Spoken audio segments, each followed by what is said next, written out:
Ֆակտորը եմ։ Շնորհակալություն, պարոն Մամիջանյան, տեսել եք հարցման տվյալներ են հրապարակվել, որտեղ հանրապետականի անունը չկա, սա ինչպես կմեկնաբանեք, մոռացել է ձեզ ժողովուրդը։ Բարև ձեզ, պարոն Կիրակոսյան։ Ակնկալում էի, թե այդպես կձևակերպեք, բայց խնդիր չկա։ Խնդրում եմ հաշվի առնել, որ պատասխանը մի քանի հարթության մեջ է անհրաժեշտ դիտարկել։ Հարթություն համար 1 3 ամիս առաջ կատարված հարցումի բուն կատարվել է ավելի վաղ, բայց 3 ամիս առաջ հրապարակված արդյունքը դեռևս վերջնական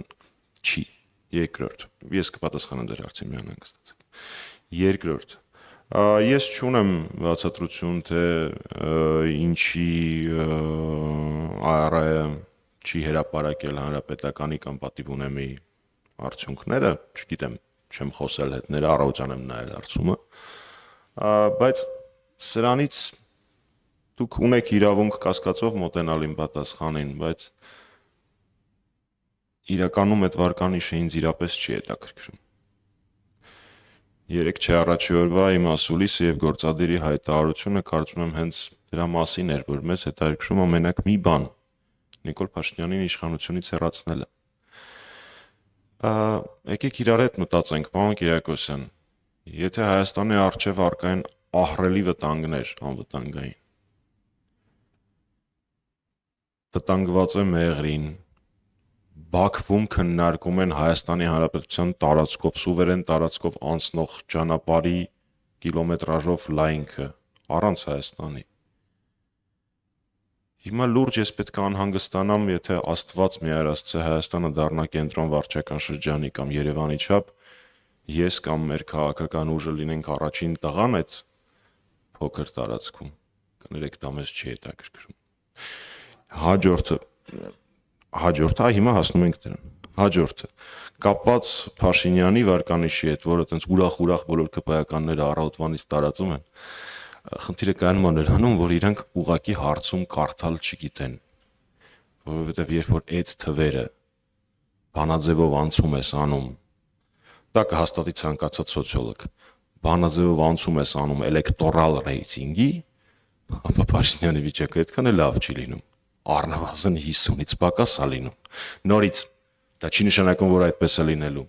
3 ամիս դեռևս կա, դեռևս բոլորը չեն հայտարարել, դեռևս ոչ մի ցուցակ հրապարակված չի, դեռևս վարչապետի տեխնացուների կեսն են միայն հրապարակված, բայց այնուամենայնիվ, որ տենց ուրախ տարածում են, դա իրանց վնաս է։ Այս հարցման արդյունքներով սոցիոլոգիական բանաձևերի կիրառմամբ Փաշինյանը 50-ից պակաս է հավաքում։ Եվ ամենակարևորը, սա ավելի շատ մեր անելիքն է։ Տեսակ, որ այդ հարցման մեջ ավելի շատ էին մարդիկ, որոնք թերահավատ էին թրիփին, քան հավատում էին, եւ հայ առաքելական Սուրբ եկեղեցու վարկանիշը, դրա նկատմամբ վստահությունը բարձր էր եւ աճում էր։ Հետևաբար մեզ ընդդիմադիրներից մնում է մենակ մեկ բան՝ մեր սիրելի քաղաքացիներին բացատրել, որ եթե դու հայ առաքելական եկեղեցու, հայ առաքելական Սուրբ եկեղեցու կողքին ես, դա նշանակում է ավտոմատ, որ դու Փաշինյանին դեմ ես։ Եթե դու ունես վերապահումներ թրիփի հետ կապված, դա ավտոմատ նշանակում է, որ դու Փաշինյանին դեմ ես։ Ուստի այս հարցումները իմ համար ավելի շատ աշխատելու հնարավորությունների եւ ուղղությունների ցույց տվող հարցումներ են, քան թե թվեր։ Իսկ մեր ռեյտինգի մասով ասեցի, մեզ անկեղծորեն դա այդքան էլ չի հետաքրքրում, բայց իհարկե ընդունված է հիմա բոլոր քաղաքական ուժերն են ասում, որ իրենք սեփական հարցումները ունեն, բայց ոչ մեկի համար գաղտնիք չի, որ հանրապետականը տարիներ շարունակ շատ բարձր հաճախականությամբ իրականացնում է հարցումներ եւ վստահեցնում եմ, որ մեր աշխատանքը կազմակերպելիս մենք հիմնվում ենք այդ թվերի վրա։ Այդ թվերը մինչ օրս երբևէ չեն հրապարակվել ու դժվար էլ հրապարակվեն, որովհետեւ մեզ համար դրանք աշխատանքային փաստաթղթեր են։ Ուստի վերահաստատելով միակ թիվը, որ ինձ այդ հարցումների մեջ հետաքրքրում է, դա թե այդ հարցման արդյունքներով ինչպես կարող ենք հասնել իշխանափոխության։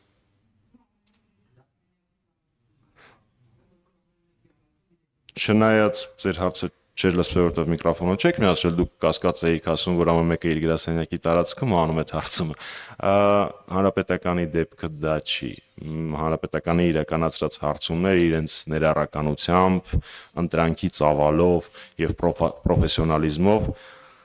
առնվազն չեն զիջում հրապարակված ոչ մի հարցման, եթե չասեմ ավելին են հաշվի առնելով դրանց պարբերականությունը եւ այն պրոֆեսիոնալներին, որոնք դրանով զբաղվում են։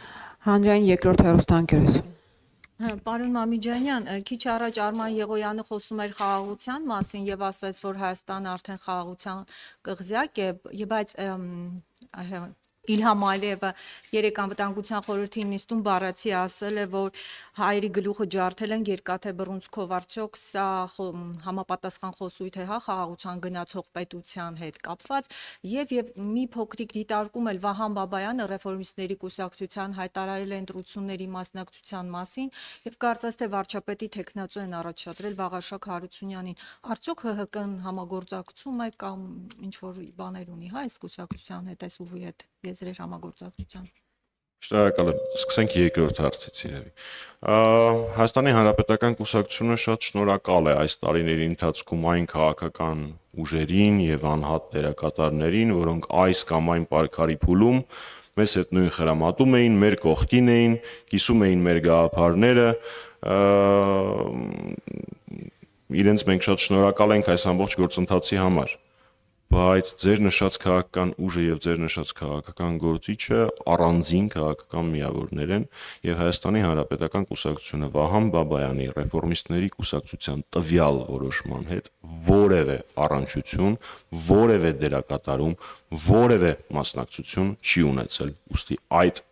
իրողության հետ մեզ կապել կամ մեզ հարցեր տալ հնարավոր չի։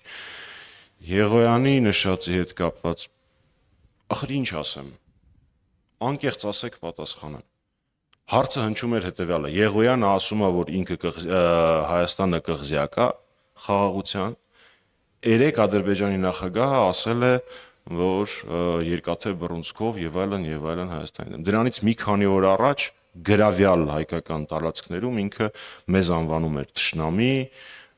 հոխորտում էր եւ այլն։ Դրան գումարում ենք, որ մեր երկրի առնվազն 200 քառակուսի կիլոմետր սուվերեն տարածքից ավել դրանից գրավված է ադրբեջանցիների, ադրբեջանական զինված ուժերի կողմից, դրան գումարում ենք, որ մենք ունենք առնվազն 19 գերի Բաքվում, դրան գումարում ենք, որ մենք ունենք անհետ կորած անձինք, ու հիմա դուք ինձ պատասխանեք, դա խաղաղություն է, թե չէ։ Ես այդպիսի խաղաղություն չգիտեմ ճիշտն ասած։ Երևի իմ եւ ԿՊ-ի հայոց լեզվի բացատրական բառարանները իրարից տարբերվում են։ Ինչ պատասխանեմ դրան։ Ազատություն։ Պարոն Մամիջանյան, տարածաշրջանային իրավիճակի հետ կապված երեկվանից Իրան-Ադրբեջան, այդ Իրանի եւ Ադրբեջանի միջև է նաեւ լարվածությունը, ես ուզում եմ հարցնել քաղաքացիական պայմանագրից հայտարարեցին, որ ամեն դեպքում անկախ այս տարածաշրջանային լարվածությունից Հայաստանը բոլոր խնդիրները հասցեագրում է եւ բոլոր ռիսկերը կառավարելի են։ Դուք հետևում եք, կարծում եմ հետևում եք Հայաստանի գործողություններին այս առումով եւ ինչպես է գնահատում են անվտանգային միջավայրը, որ այս բան կա Հայաստանի շուրջ եւ ինչ է կարծում բավարար ջանքեր է գործադրում այս բային կառավարությունը այդ ռիսկերը կառավարելու առումով։ Լավ, այս արձագանքեք։ Ուզում եմ խնդրում, որ ջանքերը անվտանգության խորհրդի նիստ հավաքելը, հա կարողացել են զանգել, բոլորով հավաքվել։ Դրա ես ինչ եմ մեկնաբանում։ Ասում ես տարածաշրջանում լարում է, խնդիրներ կան, մի քանի երկրների նկատմամբ իրականացվել են այս կամ այն ծավալի գործողություններ, ասում եմ ես մի տարուց ավել առաջ դրա հետ կապված հանձնաժողով էի սարքել։ Այս լուրջ Փաշինյանի պատասխանն է, ես կատակ չեմ անում։ Ասում եմ ես մի տարուց ավել առաջ սրա հետ կապված հանձնաժողով էի սարքել։ Ախր հնարավոր չի լուրջ մեկնաբանել դա, ես դրա ինչի լուրջ մեկնաբանեմ։ Բրկվեցինք, всё, հանձնաժողով է սարքել։ Այնպես որ գործողություն չկա, որ ես այդ գործողությունը մեկնաբանեմ կամ չմեկնաբանեմ։ Դա առաջին։ Երկրորդ, Ես ոնց կարող եմ հիմնվել ԿՊ-ի ասացի վրա։ Ես ուզում եմ հիշեցնել, որ 44 օրյա պատերազմից մի քանի ամիս առաջ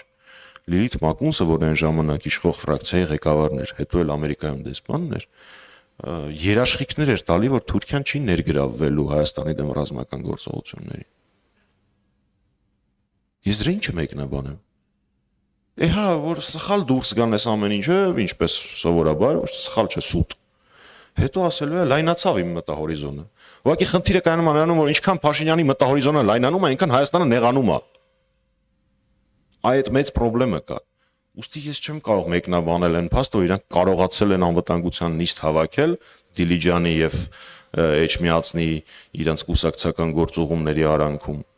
եւ հիմա տեղի ունեցող ամբողջ աշխարհին մտահոգեցնող գործողությունների հետ կապված գեոպոլիտիկ ռահվիրա Նիկոլ Փաշինյանը մի տարուց ավել առաջ հանձնաժողով էր բաց։ Դե ինչը սրա էս մեկնաբանը։ Ինչ են արել, որ մի հատ մեկնաբանեմ։ Երբ որ կտեսնեմ թե կոնկրետ ինչ են արել, այդ ժամանակ կարողանամ մեկնաբանել։ Այս բային այն փաստը, որ անվտանգության խորհրդում ինչ որ մարդ կարողանում է հեռախոսից օգտվել եւ կազմակերպել 10 հոգու հավաք, ես դա մեկնաբանել չեմ կարող։ Պարոն Մամիջանյան, այդ դեպքում ըստ ձեզ ինչ պետք է արվեր, որ չի արվում։ Այդ արդեն շատ ավելի հետաքրքիր հարց է։ Ես ուզում եմ մի օրինակ բերել։ 2008 թվականին, երբ որ սկսվեցին ռազմական գործողություններ Ռուսաստանի եւ Վրաստանի միջև, այդ ժամանակ օլիմպիական խաղերի բացումն էր, եւ նախագահ Սարգսյանը Հայաստանում չէր։ Արտերկրից նախագահ Սարգսյանը կապ հաստատեց այն ժամանակվա Իրանի նախագահ Ահմադինեջադի հետ եւ որոշակի ծավալով, շատ մեծ ծավալով ստրատեգիական ապրանքների պաշար խնդրեց։ Մեջը մտնում էր, եթե չեմ սխալվում, դիզել վառելիք, ցորեն եւ եթե չեմ սխալվում բենզինային վառելիք, բայց դա կարևոր չէ, թվերը հրապարակած կան։ Իմիջիայլոց ես չգիտեմ այդ ռեզերվի հետ ինչա տեղի ունեցել, համենայնիվս մենք թողել ենք այդ ռեզերվը, չգիտեմ հիմա ինչ է կատարվել դրա հետ։ Վառ օրինակ թե ինչպես պետք է վարվել, երբ որ հայ-հայա տարածաշրջանը պայթելու է։ Անհրաժեշտ է իրականացնել որոշակի կանխարգելիչ գործողություններ։ Այլ ոչ թե ուրախ նստել ասել, գիտես ինչ ես խաղաղություն եմ բերել, մեզ ոչ մի բան չի կպնի։ Իսկ գագաթնակետը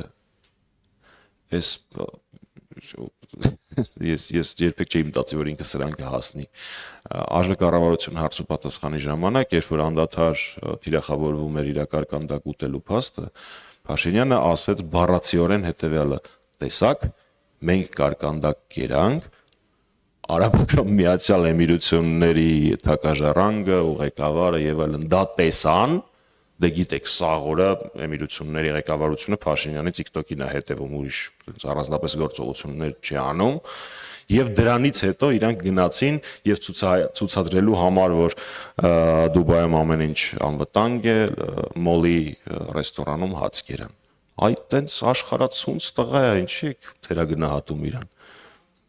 Ոչ չէ, Աստված մի հարաստ։ Շնորհակալություն։ Սիվիկեյը։ Շնորհակալություն, պարոն Մամիջանյան, ձեր խոսքում նշեցիք, որ Հանրապետական կուսակցությունը շնորհակալ է բոլորային քաղաքական ուժերի ներկայացուցիչներին, որոնց հետ ինչ որ շրջան գործակցել է։ Երեք հայտնի դարձավ, որ պատիվ ունեմ խմբակցության անդամ պարոն Մարտուն Գրիգորյանը որոշել է գալիք խորհրդարանական ընտրություններին մասնակցել Գագիկ Ծառուկյանի Նոյան Տապանի միջոցով, նրան հոգեհարազատ է առաջարկ Հայաստանին նախաձեռնությունը։ Պարոն Մամիջանյան, ձեր վերաբերմունքը ձեր թիմակցի այս որոշմանը արդյոք նրան եք շնորհակալ նման որոշում կայացնելու համար եւ երկրորդ հարց ձեր թույլտվությամբ ասացիք, որ ընտրություններից 3 ամիս առաջ ձեր անելիքը շարունակում է մնալ Նիկոլ Փաշինյանի հեռացումը։ Խնդրում եմ պարզաբանեք, պարոն Մամիջանյան, ինչպես եք պատկերացնում Նիկոլ Փաշինյանի հեռացման գործընթացը իմպիչմենթով, փողոցով, որը դատարկ է, թե գուցե կա երրորդ տարբերակ, որի մասին հանրությունը տեղյակ չէ եւ հիմա կխնդրեմ բացահայտեք։ Շնորհակալություն։ Շնորհակալություն, դուք մի փոքր ոչ ճշգրիտ մեջ բերեցիք ինձ։ Ես չասեցի, որ որոշումների համար եմ շնորհակալ, ես ասեցի համատեղ պայքարի համար եմ շնորհակալ։ Այդ թվում նաև պարոն Գրիգորյանին։ Պարոն Գրիգորյանը հանդիսանում է պատիվ ունեմ խմբակցության անդամ, անկուսակցական անդամ եւ մենք հարգանքով ենք վերաբերում իր որոշմանը, որովհետեւ այստեղ սենսացիոն պատասխան չի լինելու։ Մենք հարգանքով ենք վերաբերում մեր գործընկերոջ որոշմանը եւ ինչպես բոլոր իրական անդիմադիր կուսակցություններին հաջողություն ենք մաղթում։ Հիմա անդրադառնանք եւ մենք շնորհակալ ենք ոչ թե համագործակցության, այլ համատեղ պայքարի համար, այդտեղ մի քիչ տարբերություն կա։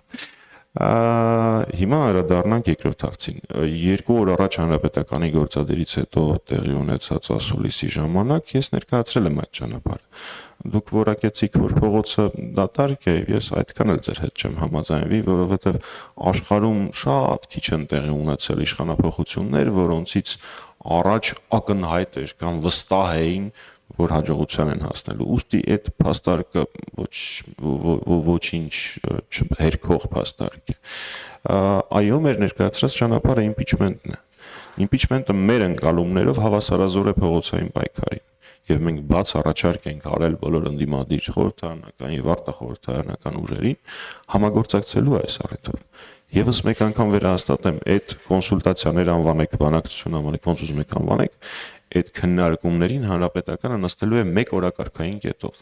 Մեկ իշխանափոխություն։ Մենք ուրիշ որևէ քննարկման կետ չենք ունենալու։ Եթե այդպես մտածող մարդիկ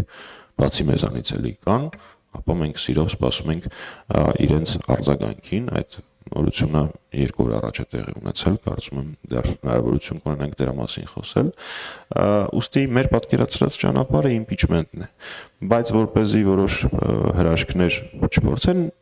նենգափոխել հանրապետականի ասածը, եւս մեկ անգամ մեջբերեմ, ինչ որ կա Հայաստանի Հանրապետական Կուսակցության գործադիր մարմնի հայտարարության մեջ, որ ընտրությունների վերահսկողությունը եւ մեր քաղաքացիների բարձր մասնակցությունը շատ կարեւոր գործոններ են։ Իսկ այն ամենը, ինչ ես ասել եմ այդ օրը ասուլիսի ժամանակ, նորից չասեմ, բայց շատ կարճ ասեմ։ 1. Միանշանակ Փաշինյանը ավելի կաշկանդված կլինի խախտումներ եւ կեղծիքներ իրականացնել, եթե արկա լինի փողոցում մեր քաղաքացիների պահանջատեր դիրքորոշումը, տեսանելիորեն պահանջատեր դիրքորոշումը, որը լրացուցիչ արգելք կլինի, որպեսզի Փաշինյանը իրականացնի այս կամ այն կեղծիքը։ Դա 1 եւ 2. Ընտրություններ եւ իմպիչմենտ գործընթացները իրարամերժ չեն, իրար հետ հակասություն ոչ իրավական, ոչ քաղաքական տեսանկյունից չունեն։ Ուստի